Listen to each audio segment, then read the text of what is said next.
नमस्कार स्वागत करुछु आज कार्यक्रम को दर्शक बंधु आजिकाली आम चाषी भाई और भौणी मैंने पारंपरिक कृषि अपेक्षा आधुनिक जंत्रपातिर व्यवहार उपरे गुरुत्व प्रदान कले जहाँ से कम समय कम खर्च रे अधिक उत्पादन आनी देउछि एवं श्रमिक मानकर अभाव परिलक्षित होबाकु देउनी आमे मध्य सेही सब ज्ञान कौशल को आम चाषी भाई और भौणी मानक निकट में पहुँचाई थाउ आम कार्यक्रम माध्यम जार ना कृषि दर्शन। कठिन परिश्रम जे सफलतार चाबिकाठी ता नुहे कृषि कार्य सफलता पाइबाकु हेले उन्नत ज्ञान कौशल वैज्ञानिक पद्धतिर मध्य आवश्यकता रही। तेबे आसंतु उन्नत ज्ञान कौशल वैज्ञानिक पद्धति एवं कठिन परिश्रम करी सफलता पाइथिबा जणे चाषी भाई को भेटिबा।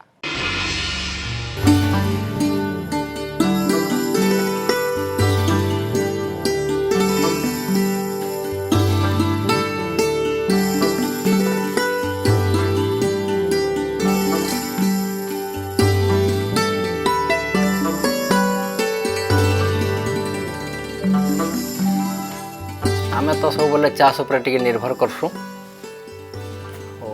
एबे काना हो सब बोले लेबर समस्या लगी चाष करवाटा भी तकलीफ हो जाऊँगी।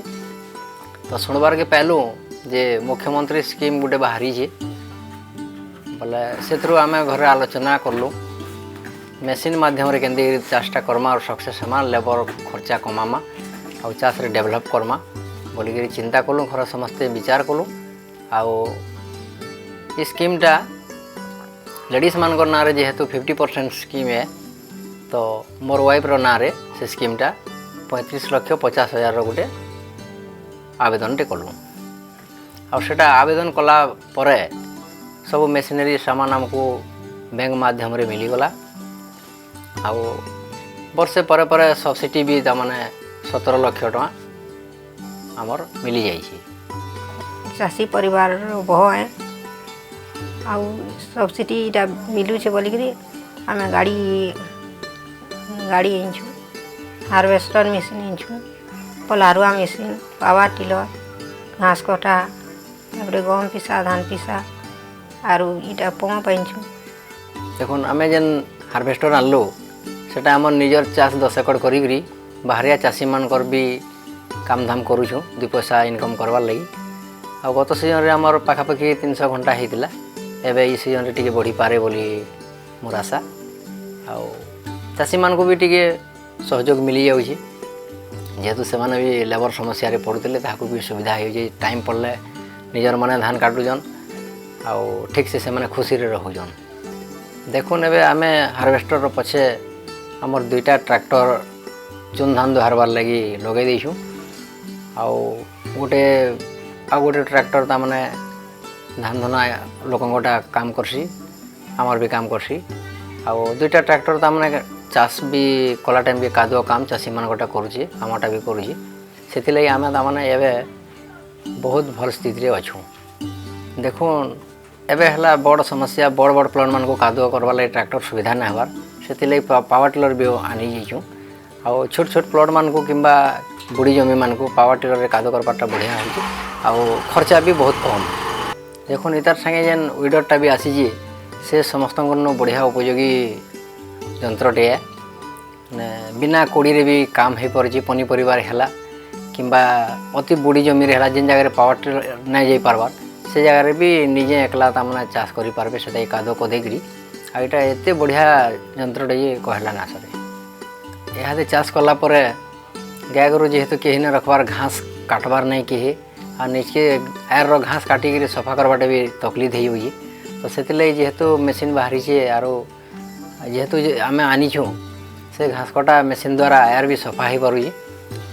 मुई घास नेला दिनु हाथे रुआ लटा बछा पलारुआ करुतिली एबे ई मेसीन नेला दिनु पलारुआ मेसीन नेला दिनु इटा निजे आमे चलिकरी इटा चाष करूछु। गहम पिसा मेसीन आनछु सेती गहम भी पीसुछु चाउल भी चुना करूछु हल्दी पीसुछु। देखुन एबे धान चाष करवाटा तो ठीक है बाकी तार मुख्य अंशटे हो स्प्रे करवाटा मेडिसिन स्प्रे करवाटा तो लेबर मिलवार नहीं मिलले भी बहुत तकलीफ बहुत खर्चा हो तो इतार संगे आम गोटे स्प्रेयर मेसीन आनी पकईछु আর সেটার মাধ্যমে আমার চাষ কিতা মানে 2 দিনরে আমি বহুত কম খরচারে নিজে কাম করে দেসু। দেখুন মুখ্যমন্ত্রী কৃষি উদ্যোগ যোজনাটা সরকারଙ୍କର ଗୋଟେ ବଢ଼ିଆ ପଦକ୍ଷେପ ଥିଲା ଚାଷୀ ଭାଇମାନଙ୍କ ଲାଗି ଅଛେ ବି ଆଗକେ ବି ରହେବା ଆଗକେ ରହୁ ସେଟା ବି ଆମେ ଆଶା କରୁଛୁ। ଆଉ ଇ ମାଧ୍ୟମରେ ଯେନ୍ ଚାଷୀ ଭାଇମାନେ ଆନୁଛନ୍ ସମସ୍ତେ ଲାଭବାନ ହେବେ ଆଉ ଆଣବାର୍କେ ଚାହୁଁଛନ୍ ବୋଲି ବି ସରକାରଙ୍କର ତରଫରୁ ସେ ସୁଯୋଗ ଦିଆଯାଉଛି ଆନି ବି ପାରବେ। ଆଉ ଏଇଟା ଓଡ଼ିଶା ସରକାର ବହୁତ ବଢ଼ିଆ ଚାଷୀମାନଙ୍କ ଲାଗି ବଢ଼ିଆ ପଦକ୍ଷେପଟେ ନେଇଛନ୍। ଏ ଜମିଟା ମୋର ବାପାଙ୍କର ଅମଲରେ ଧାନ ଚାଷ କରାହେଉଥିଲା। ଧାନକେ ବୁନି ଦିଆ ହେଉଥିଲା କିନ୍ତୁ ସେଟା ବର୍ଷା ଯଦି ହେଲେ ହେଉଥିଲା ନହେଲେ ନାଇଁ ହେଉତେ। ତାପରେ ମୁଁ ଦେଖିଲି ଯେ ପନିପରିବାରେ ବହୁତ ଲାଭ ଅଛେ ତେଣୁକରି ମୁଇଁ ନୂଆ ଟେକ୍ନୋଲୋଜିରେ ଏ ପନିପରିବା ଚାଷକେ କଲି। ଅର୍ଗାନିକ୍ ହିସାବରେ କରୁଛେ। ଜିଆ ଖତ ପ୍ରସ୍ତୁତ କରାହେଉଛେ। ସିଆଡ଼େ ଗୋଟେ କୁଣ୍ଡ ଅଛେ। ତାର ପରେ ପୋଟଲ କରାହେଇଛେ, ଝୁନଗା କରାହେଇଛେ, ଶିମ୍ବ କରାହେଇଛେ, ଟମାଟର କରାହେଇଛେ ଆଉ ଆଲୁ ମଧ୍ୟ କରାହେଇଛେ ଡେଢ଼ କଡ଼। ଏଥିରେ ମୋତେ ବହୁତ ଲାଭ ମିଲୁଛେ ଆଉ ଖୁସି ମଧ୍ୟ ମିଲୁଛେ। ଚାକିରି ପଛେ ନା ଦୌଡ଼ିକିରି ଆମେ ଯଦି ଏନ୍ତା ପନିପରିବା କରିକିରି ଆମେ ଆତ୍ମନିର୍ଭରଶୀଳ ହେଇପାରମା ତାହେଲେ ଆମର ଓଡ଼ିଶା ବଦଳି ଯିବା। ଆମର ଏ ଡୁଙ୍ଗରିପାଲି ବ୍ଲକଟା ହୀରାକୁଦ ଜଳସେଚିତ ଅଞ୍ଚଳ।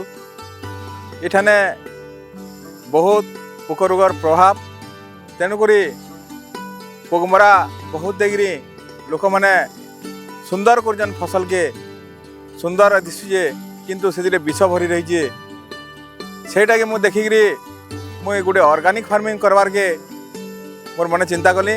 ଆଉ ଆଗରୁ ଯେନ୍ କରୁଥିଲେ ଆମର ବାପ ଅଜା ପୁରୁଣା ପଦ୍ଧତିରେ ଚାଷ ସେହି ଚାଷକେ ମୁଇଁ ଆପଣେଇ ନେଲି। ଆଉ ଏବେ ଜିଆ ଖତ ପ୍ରସ୍ତୁତ କରାହେଉଛି। সেই ଜିଆ ଖତଟା 45 ରୁ 50 ଦିନରେ ପ୍ରସ୍ତୁତ ହେଇଯାଉଛେ। ଆମେ ପ୍ରଥମେ କିଛି ପୁଆଲ କିମ୍ବା ଅନ୍ୟ ଆବଡ଼ା ଜାବଡ଼ା ଜିନିଷ ଦେଇକିରି ଜିଆ ଛାଡ଼ୁଛୁଁ ଆଉ ସେଥିରେ ଗୋବର ଖତ ମଧ୍ୟ କିଛି ଦିଆହେଉଛି। 45 ରୁ 50 ଦିନରେ ଖତ ପ୍ରସ୍ତୁତ ହେଇଗଲା ପରେ ଆମେ ଗଛ ଜଗାଲା ପରେ ସେ ଗଛ ପୁଣି ଆମେ ଜିଆ ଖତ ଦେଉଛୁଁ। ଆଉ ପୋକ ମରା ଲାଗି ଆମେ ଲିମ୍ବ ତେଲ ପ୍ରୟୋଗ କରୁଛୁଁ। ଆଉ ହେ ହଳଦିଆ ଗୋଟେ ଆମର ପେପର ମିଳୁଛି। ସେ ପେପରକେ ଆକ୍ରୋଶ ହେଇକିରି ସବୁ ପୋକମାନେ ଯାଇକିରି ସେ ଲଟକି ଯାଉଛନ୍। ଏପରି ଆମେ ଅର୍ଗାନିକ୍ ଫାର୍ମିଂ କରୁଛୁ। ଅର୍ଗାନିକ୍ ପନିପରିବା ଏବେ ମାର୍କେଟରେ ବହୁତ ଚାହିଦା ଅଛି। ଆମେ এই ପନିପରିବାକେ କେଜି ପ୍ରତି 10 ଟଙ୍କା ଅନ୍ୟ ପରିବା ଅପେକ୍ଷା ଅଧିକା 10 ଟଙ୍କାରେ ବିକି ପାରୁଛୁଁ। ଝୁଲେର ହେଲା, ପୋଟଲ ହେଲା, ବାଇଗଣ ହେଲା, କଲରା ହେଲା, ଶିମ୍ବ ହେଲା ସବୁ 10-15 ଟଙ୍କାରେ ଅଧିକାରେ ବିକି ପାରୁଛୁଁ। ଆଉ ଏଥିରେ ଆମକୁ ଗୋଟେ ଖୁସି ମିଳୁଛେ ଯେ ଆମେ ଲୋକଙ୍କୁ ପୋକମରା କିମ୍ବା ସ୍ୱାସ୍ଥ୍ୟ କ୍ଷତି ହେବାର କିଛି ଏମିତି ଜିନିଷ ଦେଉନୁଁ। ସେଥିଲାଗି ଆମକୁ ଖୁସି ମିଳୁଛେ। ଆଉ ଆମର ଏଇ ଫାର୍ମରେ 7 ଜଣ କାମ କରୁଛନ୍। ଯେନ୍ମାନେ କି ବାହାରକେ ଯିବା କଥା ସେମାନେ ଏଇନ ପରିବାର ପୋଷୁଛନ୍। ସେଥିଲାଗି ନିଜକେ ଖୁସି ମିଳୁଛି। दर्शक बंधु आम राज्य में प्रतिवर्ष बन्या बात्या और मरुड़ी भली विभिन्न प्रकार प्राकृतिक दुर्विपाक देखा दिए जहाँकि आम चाषी भाई और भौणी मानकर फसल हानि करिवार मुख्य कारक अटे। जहाद्वारा आम चाषी भाई और भौणी माने आर्थिक रूपे दुर्बल हो पड़ती। एथिरु मुकुलिबाकु हेले आम चाषी भाई और भौणी मानकु फसल बीमा योजना रे निजकु अंतर्भुक्त करिबाकु पड़िबो। तेबे एही फसल बीमा योजना कौन आसंतु से विषय रे विस्तृत रे जानिबा।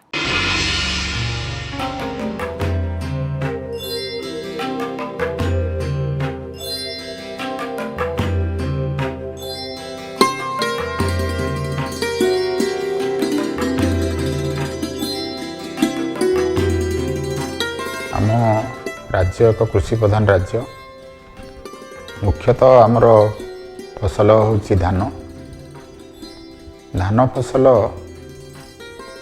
विभिन्न समय रे प्राकृतिक विपर्ययर सामना करता है जहाँफल चाषी को बहुत क्षति सहवाई पड़ता है। प्रारंभ में गजामरुठी आरंभ करी शेष फसल अमल समय रे प्राकृतिक विपर्य जो फसल क्षयक्षति एक साधारण घटना। एथिरो सुरक्षा पाई आमको फसल बीमा करवा अनिवार्य। राज्य सरकार एवं भारत सरकार उभय मिलित सहयोग प्रधानमंत्री फसल बीमा योजना कार्यकरी करा जाउची। एथिरे विभिन्न कंपनी मान को विभिन्न जिलार दायित्व दि जाइए।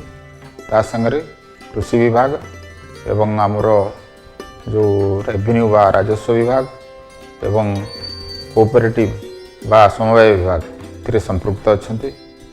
तो विभिन्न समय चाषी मैंने हताश हो पड़ती जितेबाला तांकर फसल क्षयक्षतिर सम्मुखीन हुए।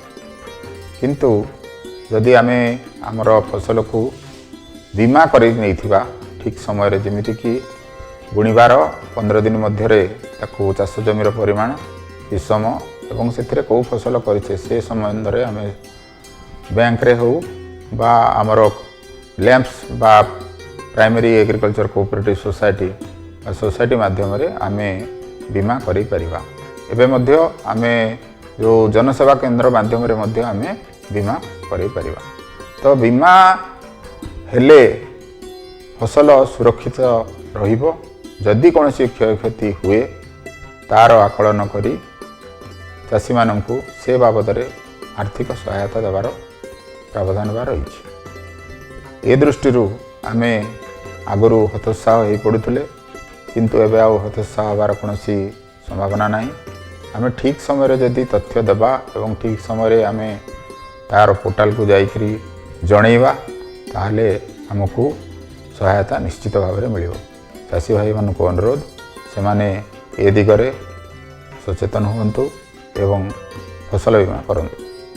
आम जिले में यही वर्ष धान फसल को मुख्यतः भाव में बीमा करा जायछि। खरीफ रे रबी रे आमर मुग बिरी फसल पई बीमा करिवार व्यवस्था कहुई किंतु वर्तमान जाके आम तार किसी कागज पाइन। जितेबाला आमको कौन निर्देशनामा आसो से आम से विषय जन फसल जितेबाला सी कौन जगार करुच्ची तो निर्दिष्ट भाव में आपको योजना करने को पड़ो कौ जमी करेंगे एवं कौ फसल करेंगे से आम जमी कहुच्छी जे पनीपरिया फसल सेटा बीमा अंतर्भुक्त होना कौ जगार कि मका फसल है कपा फसल है अर्थकरी फसल जो गुड़ाक कि नष्ट हो गले बहुत परिमाण क्षति सहिबा को पड़े से ही फसल गुड़ा को प्रायतः बीमा करा जायछि। सेथिपई आमको विभिन्न राज्य रे विभिन्न जिले रे विभिन्न पंचायत रे मुख्य फसल जो गुड़ा से गुड़ाक बीमा करा जायछि। तेणु आमर एठार जेहेतु मुख्य फसल धान से धान को खरीफ ऋतु में बीमा करा जायछि। जड़े चाषी तार जमी पटार नकल केते परिमाण जमी अच्छी एवं एकर को एक निर्दिष्ट परिमाण आमको बीमा राशि देवाक पड़ुछि। एकर प्रति सेटा हेक्टर प्रति हिसाब करा हुए तो आमको सेटा को प्रति वर्ष बदले आमको से विषय अनुधान करने को पड़ो। पोर्टाल रे आसूची प्रधानमंत्री फसल बीमा योजना PMFBY ना रे गोटे पोर्टाल भी अच्छी से आमको तथ्य समुदाय दि जाउछि। तो आम जोगाजोग कले आमर जो CSC बा जनसेवा केंद्र से जोगाजोग कले आम से विषय तथ्य पाइबा। कौ कंपनी अंतर्भुक्त अच्छी तांकर टोल फ्री नंबर कौन सबुतक से आसूची। ता बाद आम कृषि विभाग जरिया आमर कृषक साथी मान जरिया VAW और अन्य आमर कृषि कर्मचारी अच्छा जरिया चाषी मान जन दि जाउछि। तेबे दर्शक बंधु कृषि जगत में प्रतिदिन छोट बड़ परिवर्तन घटे जहाँकि आम चाषी भाई और भौणी मैंने जानिबा असंभव। से आमे आम कार्यक्रम में स्थान दे थाउ कृषि खबर जहाद्वारा आम चाषी भाई और भौणी मैंने कृषि जगत में घटुवा से सब छोट बड़ परिवर्तन विषय में जानीपर। तेज आसतु नजर पकाइबा कौन रही आज कृषि खबर। मुख्यमंत्री कामधेनु योजना गोपालन योजना रे 60 रु 70% रिहाती। गोपालन योजना रे तपशिलभुक्त जाति और जनजाति तथा महिला दिव्यांग एवं ट्रांसजेंडर मानक पई 70% और साधारण वर्गर हिताधिकारी 60% सहायता प्रदान करा जाए। एही योजनार मोट खर्च अटकल 2,30,400 टंका। जेमितिकी 2टी संकर जातीय उन्नत देशी प्रजातिर गाई 1,80,000 टंका युक्त गुहाल 50,400 टंका। कार्यदेश पाइबार 60 दिन मध्य गुहाल तैयारी करी राज्य बाहरु गोटिए प्रथम पर्याय किंबा एक संगरे 2टी संकर जातीय किंबा उन्नत देशी प्रजातिर गाई କିଣିବାକୁ ପଡ଼ିଥାଏ। ଯୋଗ୍ୟ ବିବେଚିତ ହେବା ପାଇଁ ଗୋପାଳକଙ୍କ ପାଖରେ ସର୍ବନିମ୍ନ 1ରୁ ସର୍ବାଧିକ 5ଟି ଗାଈ ଥିବା ଆବଶ୍ୟକ। 60 ଦିନ ମଧ୍ୟରେ ପ୍ରଥମ ଗାଈ କିଣିବାକୁ ଅକ୍ଷମ ହେଲେ ହିତାଧିକାରୀଙ୍କୁ 15 ଦିନର ସୂଚନା ଅବଧି ପରେ କାର୍ଯ୍ୟଦେଶକୁ ଅବୈଧ ଘୋଷିତ କରାଯାଏ। ନିୟମାବଳୀ ଅନୁଯାୟୀ ଗର୍ଭବତୀ କିମ୍ବା ଗୋଟିଏରୁ 2ଟି ବାଛୁରୀ ଜନ୍ମ କରିଥିବା ଦୁଧିଆଳି ଶଙ୍କର ଜାତୀୟ କିମ୍ବା ଉନ୍ନତ ଦେଶୀ ପ୍ରଜାତିର ଗାଈ ଦୁଗ୍ଧ ଉତ୍ପାଦନ କ୍ଷମତା ଅତି କମ୍ରେ ଦୈନିକ 10 ଲିଟର କିଣିବାକୁ ପଡ଼େ। ବାହାର ରାଜ୍ୟରେ ଗାଈ କିଣିବା ପୂର୍ବରୁ ଏହାର ଇୟର ଟ୍ୟାଗ୍ ଏବଂ ସ୍ୱାସ୍ଥ୍ୟପତ୍ର ସ୍ଥାନୀୟ ପ୍ରାଣୀ ଚିକିତ୍ସକଙ୍କ ଦ୍ୱାରା ଅନୁମୋଦିତ ଥିବା ଜରୁରୀ। ଗାଈ କିଣି ସାରିବା ପରେ ବୀମାକରଣ କରାଇବା ବାଧ୍ୟତାମୂଳକ। ପ୍ରାଣୀ ସମ୍ପଦ ବୀମା ଯୋଜନାରେ ବୀମା ପ୍ରିମିୟମର ମାତ୍ର 15% ଦେବାକୁ ପଡ଼ିଥାଏ। ପ୍ରଥମ ଗାଈ କିଣିବା ପରେ ସହାୟତା ରାଶିର 50% ଏବଂ ଦ୍ୱିତୀୟ ଗାଈ କିଣିବା ପରେ ସହାୟତା ରାଶିର ଅବଶିଷ୍ଟ 50% କିମ୍ବା ଏକ ସଙ୍ଗରେ 2ଟି ଗାଈ କିଣିଲେ ସମୁଦାୟ ସହାୟତା ରାଶି ସିଧାସଳଖ ହିତାଧିକାରୀଙ୍କ ବ୍ୟାଙ୍କ ଖାତାରେ ଜମା ହୋଇଥାଏ। ମାଛ ଚାଷ ପୋଖରୀରେ ମାଛମାନଙ୍କୁ ସାଧାରଣତଃ କବକ, ଜୀବାଣୁ ଓ ପରଜୀବୀ ସଂକ୍ରମଣ ଜନିତ ରୋଗମାନ ଦେଖାଦେଇଥାଏ। ଏହି ରୋଗ କେତେକ ପୋଖରୀରେ ସାମାନ୍ୟ ରୂପେ ଦେଖାଯାଉଥିବା ବେଳେ କେବେ କେବେ ମହାମାରୀ ପରିସ୍ଥିତି ସୃଷ୍ଟି କରିଥାଏ। ବେଳ ଥାଉ ଥାଉ ଏହି ରୋଗମାନଙ୍କର ଚିକିତ୍ସା ଓ ଉପଚାର ନ କଲେ ମାଛମାନେ ମରିଯାଆନ୍ତି। ଫଳରେ ମାଛ ଚାଷୀର ବହୁତ କ୍ଷତି ହୁଏ। ମାଛ ଚାଷକୁ ଯଥାବିଧି ରୋଗମୁକ୍ତ ରଖିବା ପାଇଁ ମାଛମାନଙ୍କୁ ଉପଯୁକ୍ତ ଗୁଣମାନର ଓ ଉପଯୁକ୍ତ ପରିମାଣର ଖାଦ୍ୟ ଦରକାର। କିନ୍ତୁ କେବଳ ଖାଦ୍ୟ ହିଁ ସୁସ୍ଥ ମାଛ ଚାଷ ପାଇଁ ନିର୍ଭରତା ଦେଇନଥାଏ। ପୋଖରୀର ଉତ୍ତମ ପାଣି ପରିବେଶ ମଧ୍ୟ ସମ ପରିମାଣରେ ଗୁରୁତ୍ୱପୂର୍ଣ୍ଣ। ତେବେ ମାଛ ଚାଷରେ ରୋଗ ଲାଗିଲେ ଚାଷୀ ପ୍ରଥମେ ରୋଗକୁ ଠିକ୍ ଭାବରେ ଚିହ୍ନି ପାରିଲେ ହିଁ ବିଶେଷଜ୍ଞଙ୍କ ପରାମର୍ଶ ନେଇ ଚିକିତ୍ସା ବା ଉପଚାର କରିପାରିବ। ନିମ୍ନରେ କେତେକ ରୋଗ, ତାର ଲକ୍ଷଣ, ଚିକିତ୍ସା ବ୍ୟବସ୍ଥା ଓ ମାଛମାନେ ଠିକ୍ ଭାବେ ଖାଦ୍ୟ ଖାଆନ୍ତି ନାହିଁ ଓ ବେଳେବେଳେ ସମ୍ପୂର୍ଣ୍ଣ ଖାଦ୍ୟ ଖାଇବା ବନ୍ଦ କରିଦିଅନ୍ତି। ଆଶାନୁରୂପ ଭାବେ ମାଛମାନେ ବଢ଼ନ୍ତି ନାହିଁ। ମାଛମାନେ ପୋଖରୀର ଉପର ସ୍ତରକୁ ଆସି ପାଟି ପାକୁ ପାକୁ କରନ୍ତି। ମାଛମାନେ ଅସ୍ୱାଭାବିକ ଭାବେ ବାଡ଼େଇ ପିଟି ହୁଅନ୍ତି। ଏକାଧିକ ମାଛ ନିର୍ଜୀବ ହୋଇ ପାଣିର ଉପର ସ୍ତରରେ ସ୍ଥିର ହୋଇ ଭାସି ରୁହନ୍ତି। ସମୟ ସମୟରେ ମାଛମାନଙ୍କ ପକ୍ଷ ଛିଣ୍ଡିଯାଏ ବା ଦେହରେ କ୍ଷତ ଦେଖାଦିଏ। ଖେପା ଜାଲରେ ରୋଗ ମାଛ ସହଜରେ ଧରାପଡ଼ିଯାଆନ୍ତି। ଜଳରୁ କଠିନ ବସ୍ତୁ, ଗେଣ୍ଡା ଓ ଶାମୁକା ଇତ୍ୟାଦିକୁ ପୋଖରୀରୁ ବାହାର କରିବା। ଖରାରେ ଶୁଖାଇ ଜାଲକୁ ବ୍ୟବହାର କରିବା ଭଲ। ପୋଖରୀରୁ ସମସ୍ତ ଘାସ ଓ ଦଳ କାଢ଼ି ନେବା ଦରକାର। 1 ସପ୍ତାହ ଅନ୍ତରରେ 3 ଥର ପର୍ଯ୍ୟନ୍ତ ଡେଲ୍ଟାମେଥ୍ରିନ୍ 1.25% 35 ମିଲିଲିଟର ପ୍ରତି ହେକ୍ଟର ବା ପ୍ରତି ମିଟର ଜଳରେ ପ୍ରୟୋଗ କରାଯାଏ ବା ଆଇଭରମେକ୍ଟିନ୍ 500 ମାଇକ୍ରୋଗ୍ରାମ ପ୍ରତି କିଗ୍ରା ବା ଡାଇଫ୍ଲୁରୋବଞ୍ଜୁରନ୍ 0.03 ମିଲିଗ୍ରାମ ପ୍ରତି ହେକ୍ଟର ମିଟର ଅନୁପାତରେ ପୋଖରୀରେ ପ୍ରୟୋଗ କରାଯାଏ ଅଥବା ଟେଫ୍ଲୁବେଞ୍ଜୁରନ୍ 2 ଗ୍ରାମ ପ୍ରତି କିଗ୍ରା ଖାଦ୍ୟରେ ସପ୍ତାହକ ପାଇଁ କିମ୍ବା 10 ମିଲିଗ୍ରାମ ପ୍ରତି କିଗ୍ରା ମାଛରେ ପ୍ରତିଦିନ 7 ଦିନ ପାଇଁ।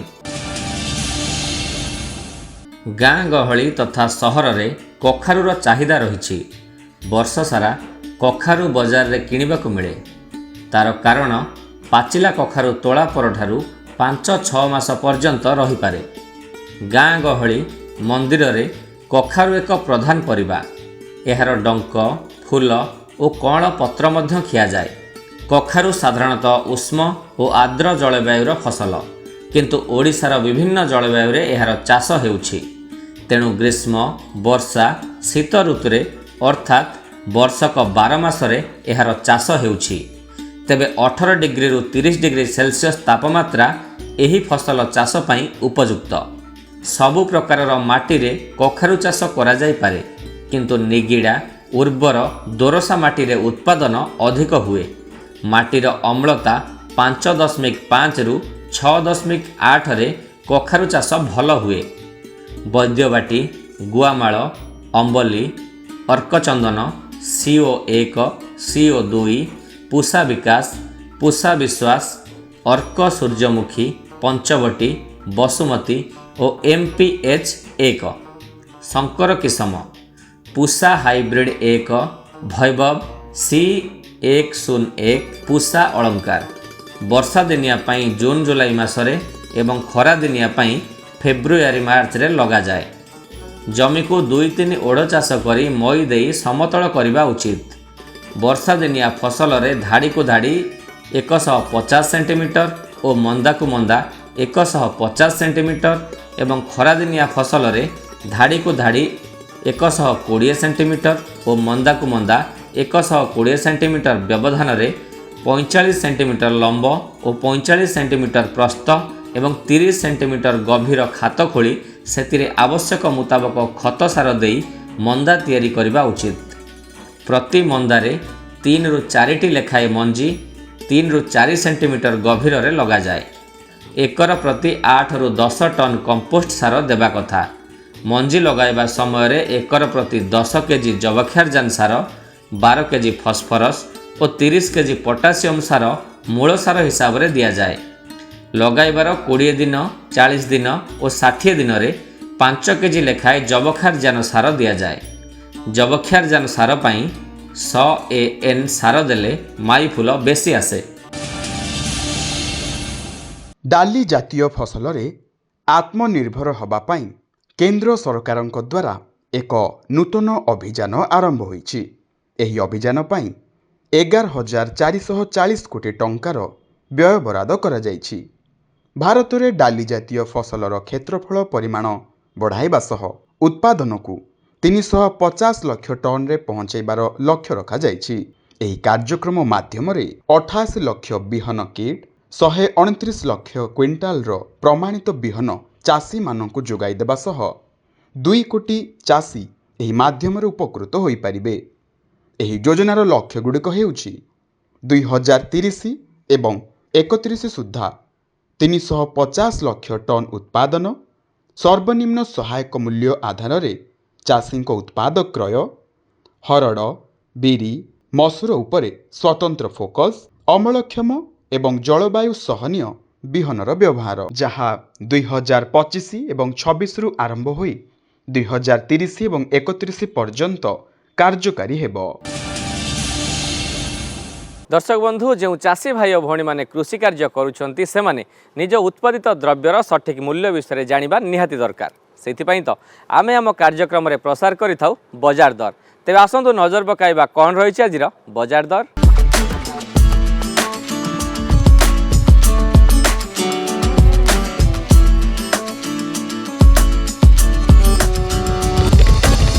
टमाटोर बजार दर क्विंटाल प्रति बरगढ़ सर्वनिम्न 1000 टंका एवं सर्वाधिक 1400 टंका।